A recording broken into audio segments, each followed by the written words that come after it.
And The Flash, issue 794, is written by Jeremy Adams with pencils by Roger Cruz, inks by Wellington Diaz and Roger Cruz, colors by Luis Guerrero, and letters by Rob Lee. And this issue begins with Irey facing down Miss Murder, whom of which has the upper hand. That is, until Superman manages to move just enough to grab one of Miss Murder's dogs and rip off its tail, giving Irey enough time to use her connection to Jay to not only levitate him, but use him as a wrecking ball, causing Miss Murder to retreat. Irey then takes Jay and rushes to the battle scene of her family, turning the tide in their favor and proclaiming her new hero name of Thunderheart. However, once the dust settles, she learns of Wally's apparent death, in which she embraces her mother. Meanwhile, Jay Garrick is being interrogated by Valanthro when he receives information that Miss Murder has given the coordinates of where the other organics are being hidden, leaving the Fraction commander to relinquish Jay to their scientists for study. Back at Terrific Tech, the Flash family is taking a moment to mourn for Wally, when Barry gets an idea of how they can stop the war before it even starts. By this point, Jay is now strapped to a table, awaiting vivisection, when he removes a loosened tooth with his tongue and spits it at the Fraction scientist, allowing him to escape and get his hands on a BFG. And for those of my viewers who may not be initiated with the game Doom, BFG means the big gun. But in terms of the issue, I will say this is another good one. For the positives, I do like the fact that we took time to give Irey, her own focused story, one of which gave us her brand new superhero name, which is Thunderheart. And it's also cool to see how her and Jay are going to be able to work together into the future, particularly with her ability to levitate him and just use him as a wrecking ball, because this gives her a really large attack radius. And I also appreciated the fact that even though Superman is more or less, frozen in the moment, he's still able to struggle just enough to be able to help out Irey and give her enough of a time to formulate a new strategy to fight Miss Murder. And then, of course, hats off to one Jay Garrick for being just a complete badass in this issue. And just watching him take those punches from Valanthro and just shrugging him off, going,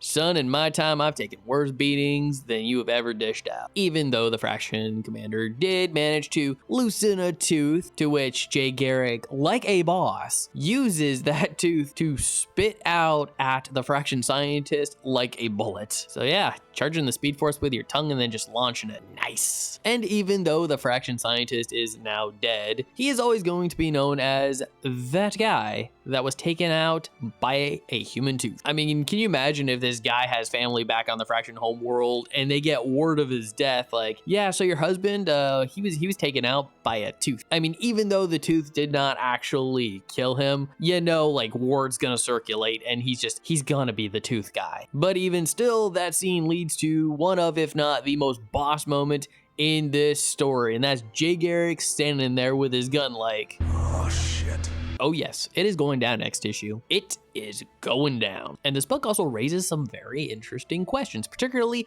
what is Barry's plan here, because he discusses how they can end this war before it even starts. So are we talking like a 1 minute flashpoint thing where you're going to go back that 1 minute and then just sort of like mobilize an assault against the Fraction before they actually land? Or are you gonna run all the way back in time to before the Fraction came into any kind of Speed Force power and then just change the course of their civilization? Are they going to use that hyper time machine that was teased several issues back at Terrific Tech? Or maybe they're gonna go back several years to actually get this guy's name, because it's clear he's never gonna give it.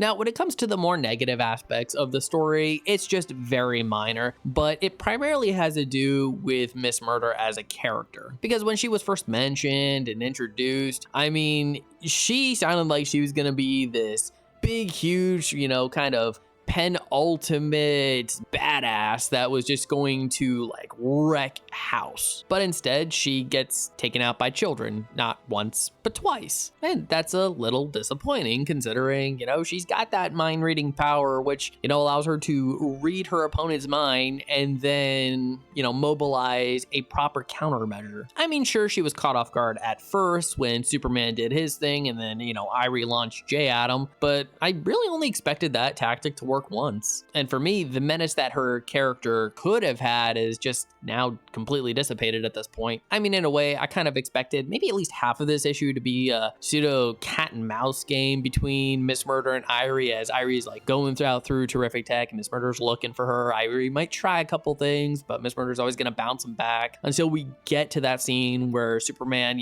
tears off the dog tails, distracts her, and then Irey just launches Jay at Miss Murder. I mean, I guess one could argue Jay being used as a wrecking ball would be like, random attacks because Irey's just kind of like flinging them around and whatnot. Miss Murder can't quite get a read on that, but still, I would have liked a few more pages and panels leading up to this moment. And yes, I know that Irey is also a kid, but it was a little odd that she couldn't pronounce the word invincible. And even though I could maybe chalk it up to her being afraid, she didn't really stammer over any other words. I just found it an odd word choice for her to have difficulty with. And lastly, even though I actually really enjoyed the scene where Irey was hugging her mom when, Linda's telling Irey that, hey, your dad, he's just gone, and, they're both in tears, and it's a very somber panel, but then just, one panel down, it's Linda looking up at Jay just kind of floating in the corner going, is that your brother? And for me, it just broke the tension and the emotion of that previous panel. Because one of the biggest things I've been enjoying about Jeremy Adams' 1 Minute War is that balance he's had between comedy and drama. But this is one of those instances where I think he kind of breaks the tension a bit too soon. When discussing the art, I think there was some really good standout pieces in this particular issue. The one where Irey is charging into battle,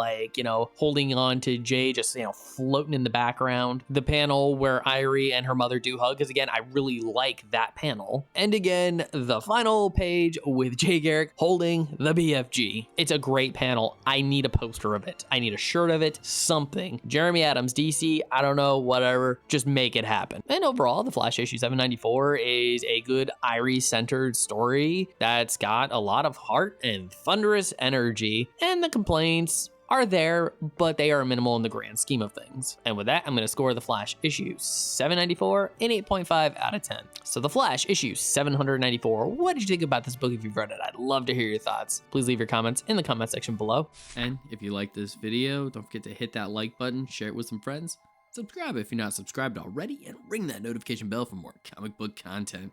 And if you're wondering what to watch next, consider one of these 2 videos.